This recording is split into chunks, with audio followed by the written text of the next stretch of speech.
What race riot started because a black man moved his family into a white neighborhood in Illinois? And the hint would have been it happened in 1951. Now, the answer would have been the Cicero Riot of 1951. Yes, Cicero, as in Cicero, Illinois. Yeah, Illinois. Yeah, Illinois, the Midwest state that really, really hated the blacks. Prior to the end of the Civil War, this is the state where the rule of thumb was no Negroes allowed. And if you insisted on coming to the state, well, you had 10 days to get out or we're selling you into slavery. Yeah, we are. Yeah. This is the state with the deadliest race riot in 1919. And their solution to prevent it from happening again was racial covenants, despite the fact that there was a committee that told them that there were better solutions to preventing another riot. They said a racial covenant, segregation was the way. Yeah. So when black people started moving into white neighborhoods, white people in Illinois showed their asses. July 1951, Harvey E. Clark Jr., a World War II veteran, rented an apartment in Cicero, and he moves his family in. Well, the sheriff noticed that Harvey E. Clark Jr. was black, yeah, and he arrested Clark for being black. Well, that wasn't the official reason, but you know what I mean, yeah. So the sheriff tells him, get out of here fast. There will be no moving into this building. And then his officers hit Clark 8 times. And then for added measure, the sheriff says, get out of Cicero and don't come back into town or you'll get a bullet through you.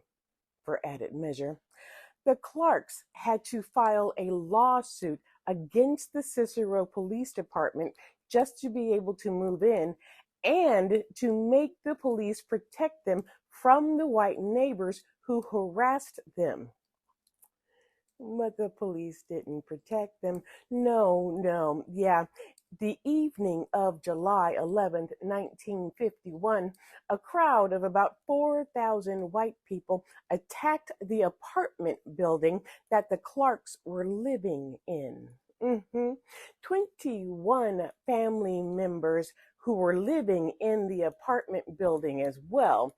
They had to flee before the rioting got, good and started. That night, white women threw stones at Clark's windows. The mob hurled the family's belongings out of a third-floor window, including the sofa, the chairs, the clothes, and the baby's pictures. They tore out the fixtures, the stove, the radiators, the sinks. They overturned the refrigerators, and they bashed in the toilet. They set the family's belongings on fire and then firebombed the building. And I don't want to forget to mention that the rioters overturned police cars. When the firemen arrived at the apartment building, the mob threw bricks and stones at them. The Cook County Sheriff's deputies asked the firemen to turn their hoses on the rioters, but the firemen refused without an order from their lieutenant, who was not available. Coincidentally. Yeah. So, what was the point of them even showing up? Like, why'd they show up? So, the governor finally calls in the National Guard, and the rioters fought the National Guard. I kid you not, the rioters actually fought the National Guard. Yeah. But in the end, The National Guard was able to bring an end to the violence and the rioting by the morning of July 12th. Now, ask me, did anybody in the mob get indicted? Go ahead and ask me. No, they did not. They identified 126 people, and 126 people did not get indicted. No, but guess who did? Guess who got indicted? Clark, his attorney from the NAACP, and a Mrs. Camille Rose. Actually, Mrs. Camille DeRose. There we go. Mrs. DeRose is the person who rented the apartment to the Clarks.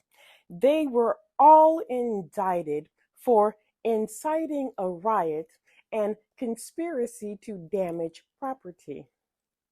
Yes, the people who did the rioting, who set a building on fire, who did the damaging of the property were not indicted. No, no. The firemen who watched the building burn, the policemen who let the people destroy the property, they weren't indicted at the time, but the victims were indicted. Yeah, yeah.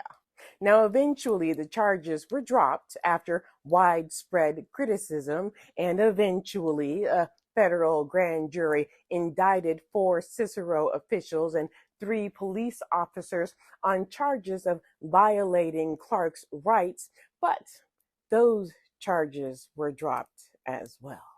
Now, unlike the riots of 1919 and 1946, the Cicero race riot of 1951 was the first riot to be broadcast on local television.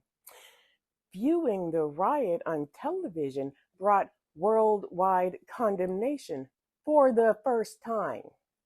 You see, white people had to see other white people completely destroying the home of a black family, tossing the belongings of a baby, regardless of the race, out of a window. They had to see it with their own eyes. It wasn't enough to just read about it in a newspaper, because apparently they could only feel empathy when they saw the pain and suffering with their own eyes.